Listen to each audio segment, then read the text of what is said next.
For dinner tomorrow night, I will be making a beef stew, and here's some of the ingredients that I'll be using. And the one thing to note is that I'm going to cook up the meat today, and then I'll be letting that sit overnight in the gravy because that'll make it more tender and even more delicious. I'm going to first spray my pan with some extra virgin olive oil.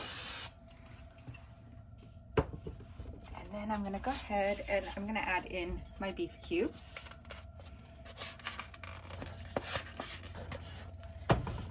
And then I'm going to go ahead and fry this up until it's browned. My meat's now roughly halfway cooked through and it's looking a little soupy in there, so I'm going to go ahead and strain out the grease and continue cooking till it's brown. So now you can see I've strained out some of that grease so it's no longer sizzling, and I'll let that to just continue to cook, stirring occasionally over medium, about a medium heat. Now that my meat is nicely browned, I'm going to go ahead and strain this and put it to the side so that I can saute my diced onions and minced garlic. My meat is now sitting to the side, and in my unwashed pan, I'm going to add in my diced onions and some minced garlic. And I chose not to wash the pan in between because the meat will give this some nice extra flavor.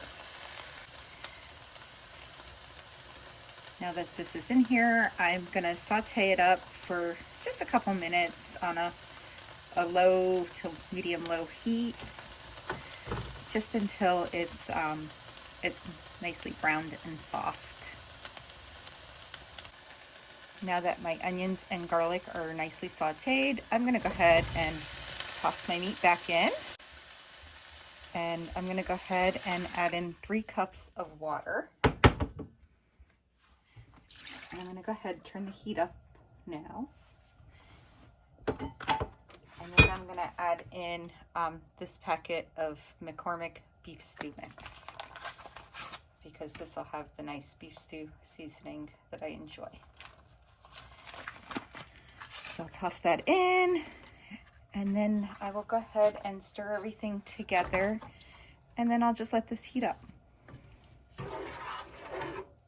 for maybe about 5 minutes. I'll let this heat up 5 or 10 minutes. I let my meat cook for about 10 minutes, and now I'm gonna let it sit here for about 15 minutes or so to cool off, and then I'm gonna transfer it to another dish where I will then cover it and put it in the fridge overnight, and then I'll finish cooking up my stew tomorrow. Now that my meat has cooled off enough, I've transferred it to this dish, and I'm gonna cover it and put it in the fridge for the night, and then I will cook up my stew tomorrow. I am back after letting my beef cubes sit overnight in the gravy. And so what I'm going to do now is I'm going to go ahead and I'm going to pour this all in my pot. I'm going to try not to make a mess in the process.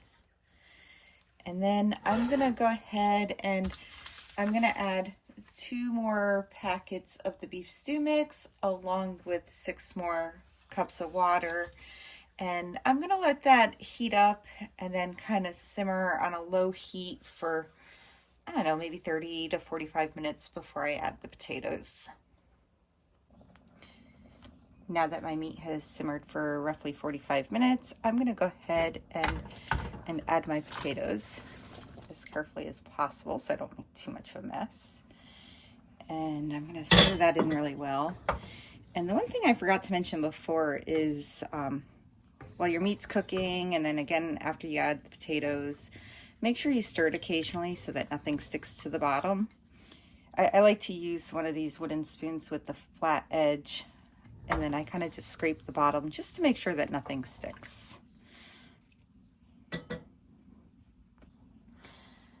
Now that I've stirred my potatoes in, I'm going to go ahead and set the timer for roughly 35 minutes, and I will be sure to stir occasionally during this time. Now that my potatoes are almost done, it's time to add my vegetables. And I like to use either fresh or frozen. But today I'm going to go with frozen. So first I'm going to toss in some green beans. And next, toss in all of the corn. Maybe a few more green beans. And then I'm going to go ahead, I'll stir that all up, and I'm going to cook that for another 5 to 10 minutes.